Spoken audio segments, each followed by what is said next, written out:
Mes chers Capricornes, bonjour et bienvenue dans votre guidance pour ce mois de décembre 2025. Je commence tout de suite par souhaiter un joyeux anniversaire aux Capricornes du mois de décembre. Allez, on découvre tout de suite la carte qui symbolisait ce mois dans votre guidance semestrielle. Il s'agit du 6 de coupe. Alors, le 6 de coupe nous parle d'insouciance, d'innocence, de simplicité aussi, mais peut aussi nous parler de nostalgie de l'enfance, de cette époque de l'enfance où il y avait moins de responsabilités. Je pense que c'est plutôt ça, ici, qui est en lien avec votre tirage. C'est une volonté ce mois-ci de faire plus simple, de revenir à des choses simples, mais aussi de ralentir. De ralentir parce que, peut-être que les responsabilités sont trop nombreuses ou du moins qu'elles vous accaparent énormément. Et que là, il y a une part de vous qui freine quand même, hein. Il y a une part de vous qui est encore très électrique, très, très feu, et une autre part qui commence en fait à réduire le rythme, qui commence à vous ralentir un petit peu parce que il y a ici une recherche de simplicité et voilà, on veut il y a une part de vous qui réclame, on va dire, un petit peu plus de tranquillité, un peu plus d'innocence, de simplicité, moins de responsabilité, quoi. Hein, il y a un peu cet entre-deux, que je ressens, sur votre mois de décembre. Allez, on va rentrer dans le détail. Déjà, d'où vous venez? Vous venez quand même du 8 de bâton, hein. C'est une énergie feu assez importante, hein. Il se passe trop de choses. Stress causé par de nombreuses opportunités positives, événements inattendus ou changements rapides, capacité d'accomplir plusieurs tâches à la fois, voyage d'affaires. Donc là d'où vous venez, j'ai l'impression que sur le mois de novembre, ça a été hyper challengeant, rempli de défis. Vous avez dû être, à mon avis, sur voilà, à plusieurs endroits à la fois, au même endroit en même temps. Vous avez dû vous démultiplier, être sur tous les fronts, et vous avez mené en fait chaque bataille comme ça, de front en fait, hein. Donc beaucoup de dépenses énergétiques avec un 8 de bâton, hein, ça va vite en fait, ça va très vite, ça demande, beaucoup d'énergie. Ça nécessite beaucoup d'énergie, un 8 de bâton, parce que, dans cette carte, on ne connaît pas d'entrave en fait. On ne connaît pas d'obstacle, de ralentissement, tout s'enchaîne en fait comme ça doit s'enchaîner, et ça s'enchaîne très vite parfois. Donc on a beaucoup, beaucoup d'énergie, hein, c'est là d'où vous venez. Alors, on garde un petit peu ce fil rouge d'énergie, en tout cas dans votre tête, hein, puisque dans la première maison de l'air ici, pardon, qui nous parle de votre mental, votre intellect, votre conscience qu'il y a donc dans votre tête, c'est, nous avons le cavalier de bâton. C'est le plus fougueux des cavaliers, hein.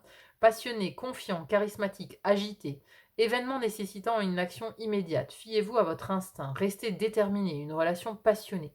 Donc votre mental, il carbure encore sur le mois de décembre, hein. Il est encore en pleine action. Dans votre conscient, vous êtes encore sur le fait de continuer à vous activer, de continuer ce rythme effréné ici, que vous avez connu sur le mois de novembre, de continuer quelque chose sans vous arrêter, hein, d'aller au but, d'être déterminé, d'avoir confiance en vous.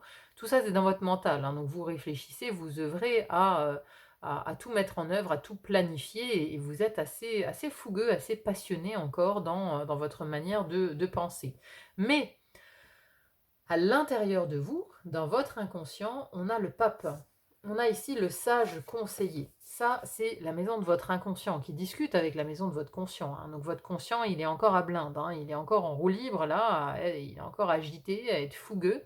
Mais à l'intérieur, il y a déjà quelque part le sage. Le sage qui intervient, votre inconscient intervient pour vous dire, bon, il serait peut-être sage quand même de ralentir un petit peu la cadence pour essayer de trouver un peu plus d'harmonie, un peu plus d'équilibre, hein, dans votre vie.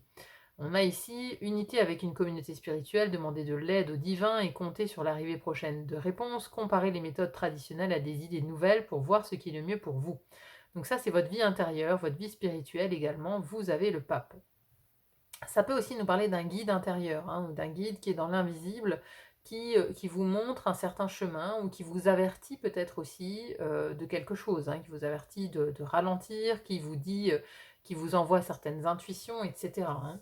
Mais donc, on a on a dans cet inconscient le sage, quelqu'un qui vous appelle à la sagesse. Mais c'est aussi le guide spirituel, qui vous montre peut-être aussi la voie, qui vous montre la voie et qui envoie des signes en fait à votre conscient. Voilà, donc ces deux-là discutent, vous voyez? Donc il y a effectivement beaucoup de fougue dans votre manière de penser, mais on a à l'intérieur quelque chose qui vient quand même freiner un petit peu et qui vous rappelle qui vous rappelle au calme, à la vie intérieure, à la sagesse, à la compréhension. Ça peut aussi nous parler de foi, hein, la foi, vous avez foi en vous, vous croyez en vous, hein. On le voit d'ailleurs ici avec ce cavalier de bâton, c'est confiant, confiant, charismatique, passionné. Vous êtes confiant, vous avez confiance en vous et c'est le socle aussi intérieur, la foi intérieure qui vous permet d'avancer, qui vous permet d'avoir cette confiance. C'est la foi en vous. Deuxième maison de l'air qui nous parle de votre expression, vos communications, mais aussi vos relations. Comment vous entrez en relation avec les autres et vos associations et contrats. Encore une carte de bâton. 3 de bâton ici. Planifié à long terme. Abondance résultant de choix passés. Fierté devant le succès de vos travaux. Décider de la suite en faisant preuve de patience. Alors, ici, il s'agit d'élargir ses horizons. Avec le 3 de bâton, avec le 2, on a fait un choix, on a évalué. Avec le 3, on va plus loin que le choix, c'est-à-dire qu'on commence à faire le planning, on commence à planifier les choses et à planifier l'avenir quelque part. Donc là, vous pourriez aussi être en relation avec des personnes qui peuvent vous aider pour un projet d'avenir, qui peuvent qui peuvent en fait être liées à un de vos projets, un de vos projets d'avenir qui implique que vous allez vous étendre en fait, hein. Donc il peut aussi s'agir ici de nouvelles associations, de nouveaux contrats que vous allez signer. Alors peut-être des contrats avec l'étranger, hein, parce que cette 3 de bâton, elle nous parle souvent de l'étranger, de l'ailleurs. On a le bateau ici, hein. Donc il pourrait y avoir des signatures ou un rapport avec des relations qui sont à l'étranger, qui peuvent avoir leur importance sur ce mois de décembre, hein. Peut-être du commerce ou des affaires que vous pouvez faire avec l'étranger. Ça peut nous parler de choses de ce type-là. Ensuite, nous avons sur l'élément eau, donc le pape ici, je vous en ai parlé, hein, votre vie intérieure, votre spiritualité, votre inconscient. Donc c'est aussi un mois où vous êtes profondément relié à votre foi et à votre spiritualité, hein. Là, on est dans la maison de la spiritualité, on a quand même le pape qui est une figure spirituelle, qui est une figure qui est un guide spirituel, un enseignant spirituel. Donc ça, c'est dans votre vie intérieure. Donc ça prend beaucoup de place. La foi, ce mois-ci, a beaucoup, beaucoup de place dans votre vie. Vous êtes connecté à votre foi, à votre spiritualité, à votre philosophie de vie. Et peut-être suivez-vous un guide, hein, peut-être qu'il y a la rencontre avec un guide, peut-être allez-vous lire un livre spirituel, participer peut-être à une messe, hein, puisque c'est quand même le mois de Noël, le mois des festivités pour les chrétiens. Donc voilà, c'est peut-être quelque chose, ici un événement qui va vous ramener à votre foi. En tout cas, ça peut avoir beaucoup d'importance et de place dans votre vie sur ce mois de décembre. Deuxième maison de l'eau qui nous parle de votre vie intime, des émotions, de l'amour, mais aussi de votre foyer. Ici, nous avons le roi de coupe. Alors, roi de coupe, digne de confiance, honorable, dévoué, prudent, quelqu'un en qui vous pouvez avoir entièrement confiance. Une situation sûre, une relation amoureuse solide, des émotions cachées mais bien intentionnées, un bienfaiteur charitable, voire un conseiller. Donc, ça peut être quelqu'un d'extérieur. Ça peut être un membre de votre famille, de votre intimité, hein. Ça peut être aussi bien le partenaire qu'un parent, qu'un fils.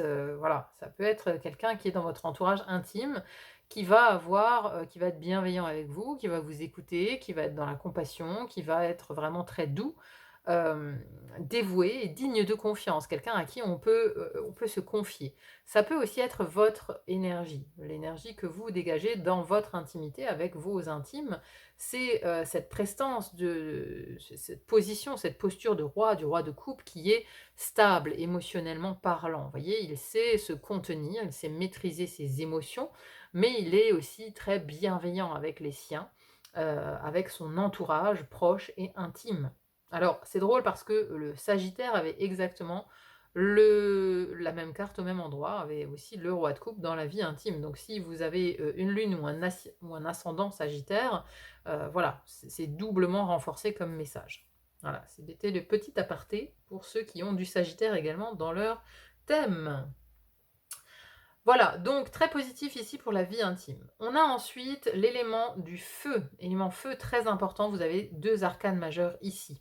On a dans la première maison du feu qui nous parle de vos actions, de votre énergie, votre vitalité et votre rayonnement extérieur. Comment on vous voit depuis l'extérieur? Alors, vous avez ici, une carte qui appelle au calme, qui est celle de l'ermite, qui nous parle encore une fois de sagesse.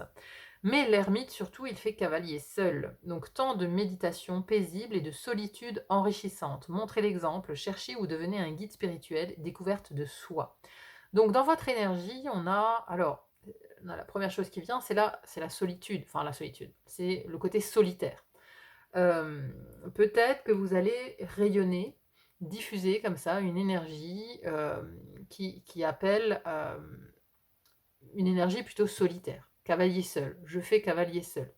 Hein, peut-être qu'on va vous voir comme ça, on va vous voir mener de front plusieurs batailles, mais tout seul.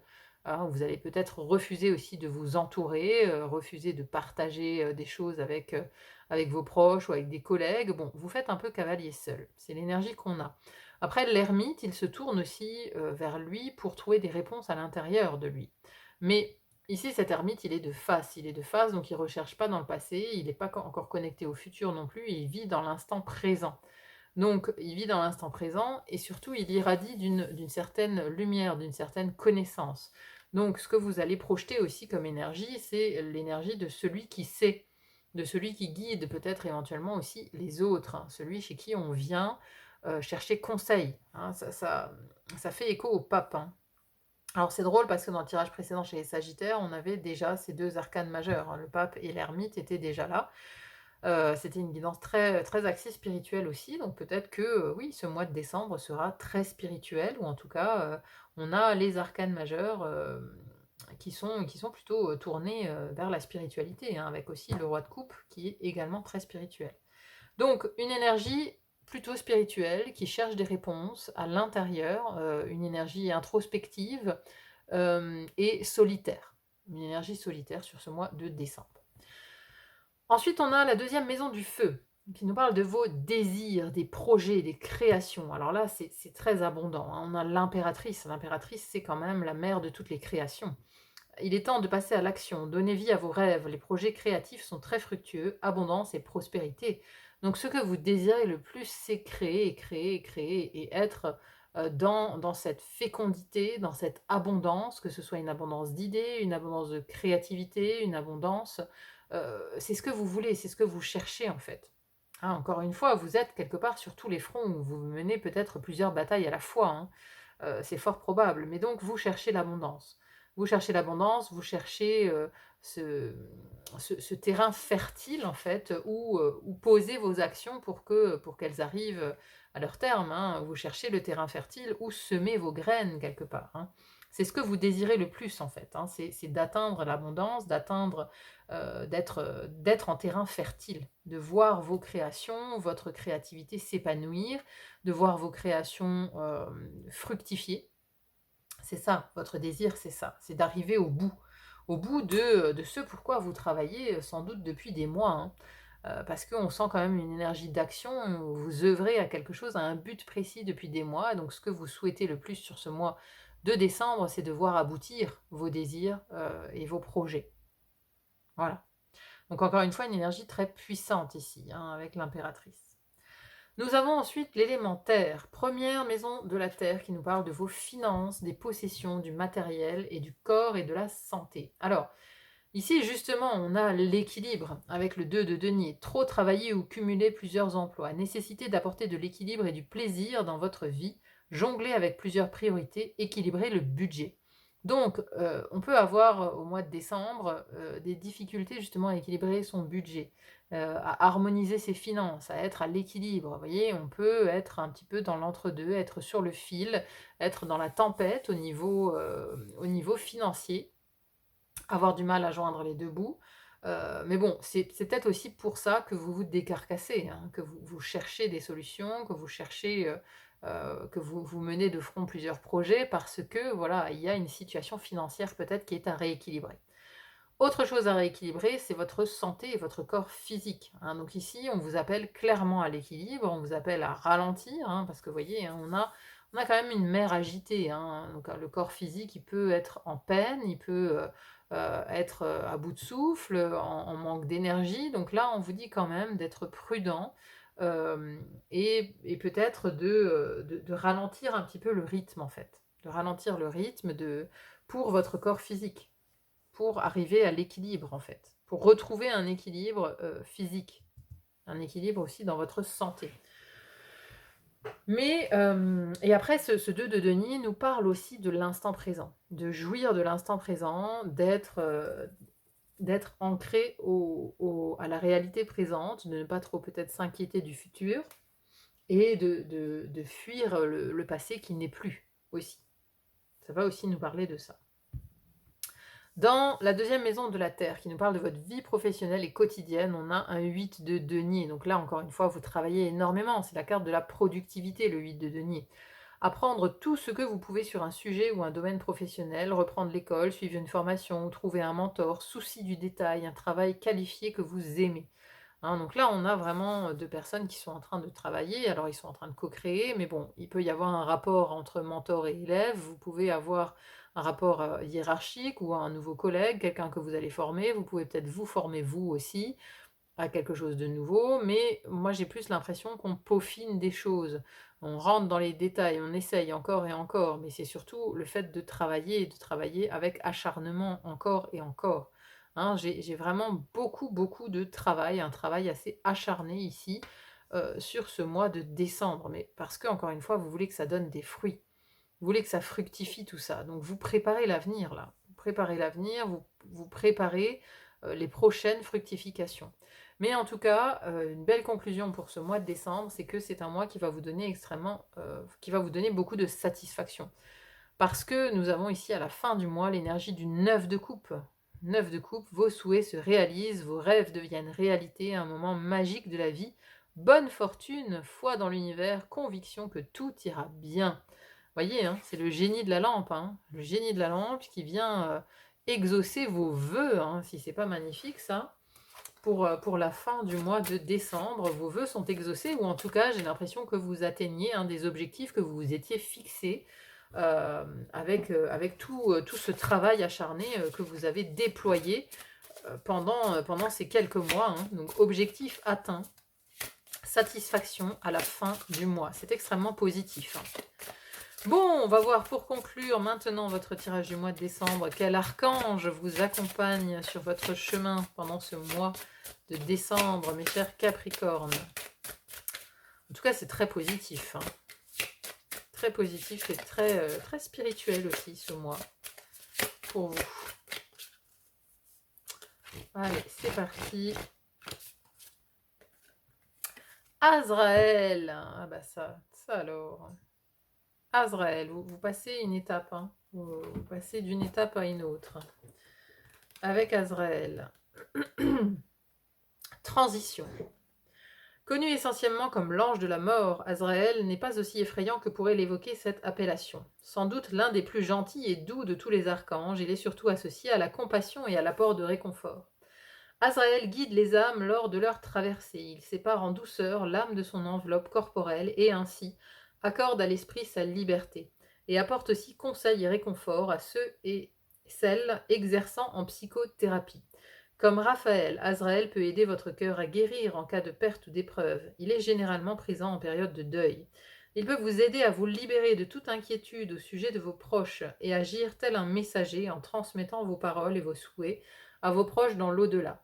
Il nous rappelle que nous sommes des êtres spirituels vivant une expérience humaine.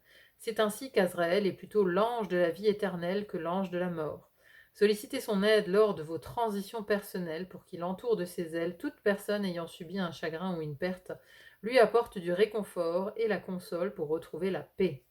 Son message: vous êtes à une étape de transition. Laissez partir avec amour tout ce qui s'éloigne. Si vous avez tiré cette carte après la perte d'un proche, ce message est la confirmation que les anges le guident en toute sécurité par-delà le voile. Alors, moi, j'ai pas forcément cette idée de deuil, que j'ai pas ressenti ça dans votre tirage. Par contre, vous pouvez peut-être être aidé par Azraël pour être ce guide. hein, j'ai l'impression que, voilà, vous avez l'énergie de l'ermite, hein, quand même. Donc, c'est peut-être vous qui allez être un petit peu le guide des transitions pour les autres. Parce qu'on a à nouveau la lanterne ici, vous voyez? Voilà, Azraël, c'est celui qui accompagne les transitions, mais peut-être que c'est vous qui allez avoir cette énergie-là. Vous allez peut-être aider justement les autres dans des transitions ou dans des moments de deuil, des choses de ce type-là. Vous voyez? Bon, en tout cas, vous vivez une transition pour moi. C'est la conclusion avec Azraël pour ce mois de décembre, mes chers Capricornes. Bon, n'hésitez pas à me dire en commentaire comment ça résonne chez vous ce tirage, hein. C'est toujours très très intéressant à lire vos commentaires. Merci à tous ceux qui m'en laissent, hein. C'est très enrichissant. Merci infiniment d'être là, d'être présent sur le fil d'Ariane. Merci pour vos likes, vos partages, vos commentaires, ça me va toujours droit au cœur. Merci infiniment. Il n'y a plus qu'à vous souhaiter un très bon mois de décembre et à vous dire à très vite pour une autre guidance. À bientôt, bye bye.